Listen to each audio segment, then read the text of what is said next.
On the national stage, backlash against Tesla continues to grow across the country, and there's been several protests at Tesla dealerships in Washington and Oregon. Similar protests have been seen in Virginia, Tennessee, and New York City.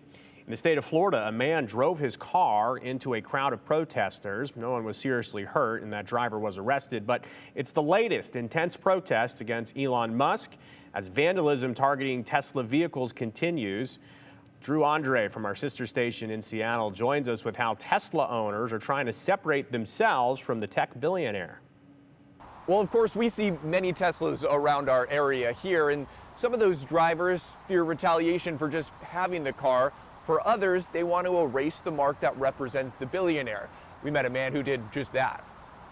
Fishing line, soft cloth, like it was never there. Each T removed off a Tesla feels like a silent protest for Jordan Schwartz. It's symbolic, but I think symbols matter. It's tearing down a flag. It's raising a flag.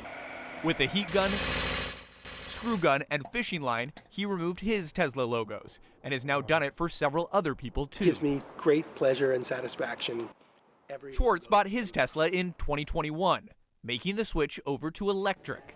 He still thinks Teslas are good cars, and despite his disgust with Musk, he didn't really consider getting rid of his altogether. I don't see any practical use in selling it. But many have. According to the market tracking site Car Gurus, Tesla now has the most common electric vehicles on the used car market. The majority of the used Teslas are selling for around $30,000. Just 3 years ago, the average cost of the used car was $70,000. For some, selling it is for fear of retaliation. In the Seattle area alone, at least 5 Teslas have been set on fire. I won't be cowed by Nazis. I won't be cowed by people on the left. I'm making this decision because it's a statement I want to make about my ideology. I'm not doing it out of fear. Schwartz is Jewish and accuses Musk of being anti-Semitic because of his recent comments and his ties to alt-right political ideas. It is a gesture of rejecting that ideology.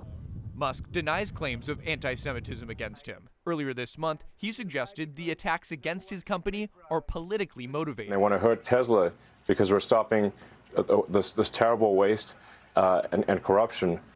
Schwartz sees removing the T's on his trunk as his role in fighting back. Another trend that maybe you've seen on the road or online, some drivers are removing the Tesla emblem and then putting the logo of another car manufacturer on there instead. Reporting in Seattle, Drew Andre, King 5 News.